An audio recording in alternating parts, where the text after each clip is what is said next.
Kama tulivyopata kutoka kitabu kile cha neno kuu ambao tunalipata katika kitabu kile cha Yohana Mtakatifu 14 mstari ule wa 25, ni somo la kalenda, na hilo ndilo tutakaloendelea nalo. Bwana wabariki sana. Basi nisichelewe kutokana na muda tulionao. Biblia inasema, hayo ndiyo niliyowaambia wakati nilipokuwa nikikaa kwenu. Lakini huyo msaidizi, huyo Roho Mtakatifu ambaye Baba atampeleka kwa jina langu, atawafundisha yote na kuwakumbusha yote niliyowaambia. Amani na waachieni, amani yangu na wapa, niwapavyo mimi, sivyo kama ulimwengu utoavyo. Msifadhaike mioyoni mwenu, wala msiwe na woga. Naja kwenu kama mngalinipenda.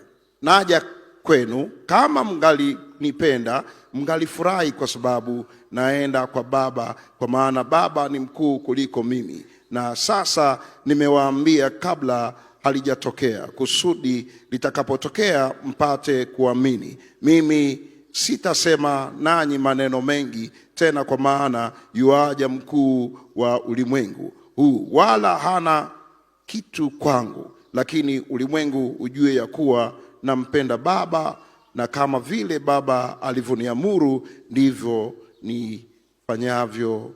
Ondokeni, twendeni zetu. Amen.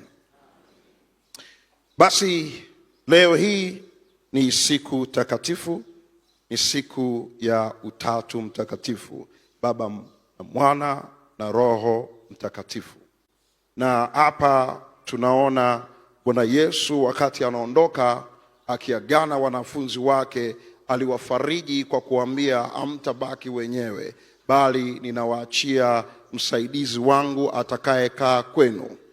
Sasa hapa tunapata Roho Mtakatifu peke yake, lakini ile waraka wa Yohana tuliosoma mwanzoni, tunaona wakijitambulisha, wakionyesha tofauti tofauti. Mwandishi akionyesha Baba, akionyesha Mwana, akionyesha Roho Mtakatifu. Tumekuwa na challenge kubwa katika kizazi hiki cha leo, kwa sababu wengi hawamjui Mungu wanayemwabudu. Kwa sababu hiyo basi kuna challenge inayokuja inasema, Wakristo hawana Mungu wa kweli, na Mungu wao sio wa kweli kwa sababu wana miungu mitatu.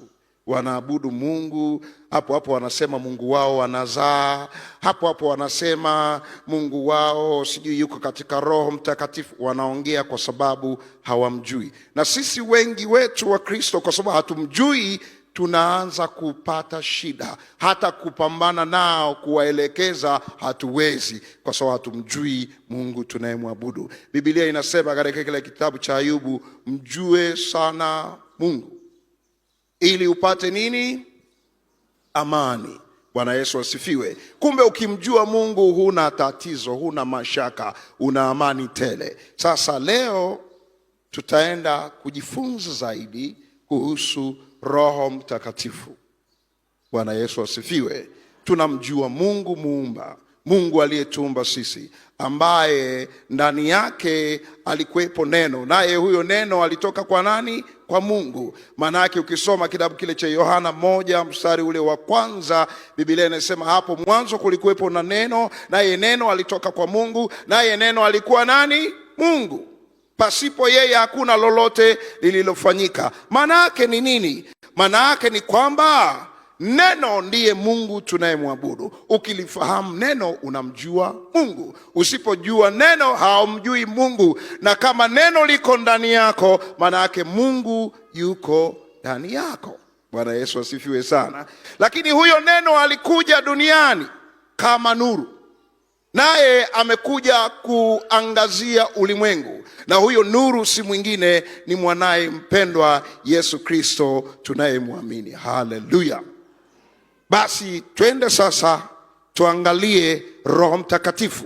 Hapa tumekwisha kuona kwamba ndiye msaidizi aliyeachwa hapa duniani kwa ajili yetu. Kumbe Mungu mwanzoni alikuwepo, alikuwa anawasiliana na watu kupitia manabii, alikuwa anawasiliana na watu kupitia watumishi wa Mungu wa zamani, mitume. Lakini baada ya Yesu kuja, manake Mungu aliingia ndani ya mwili wa Yesu Kristo kama roho, akakaa katika ule mwili. Kwa hiyo tunamuona Yesu ni mwanadamu aliyezaliwa na Bikira Mariamu, lakini ni yeye sio mwanadamu, bali mwili wake ulikuwa wa mwanadamu.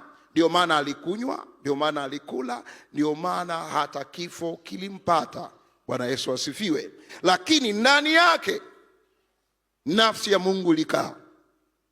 Kama nafsi ya Mungu ilikaa, manake roho wa Mungu alikuwa ndani yake. Ndio maana alifanya mambo makubwa kuliko wanadamu wote. Hakuna mwanadamu atakayefikia vitu alivyofanya Bwana Yesu. Hata wanasayansi kuna vingine hawawezi mpaka leo.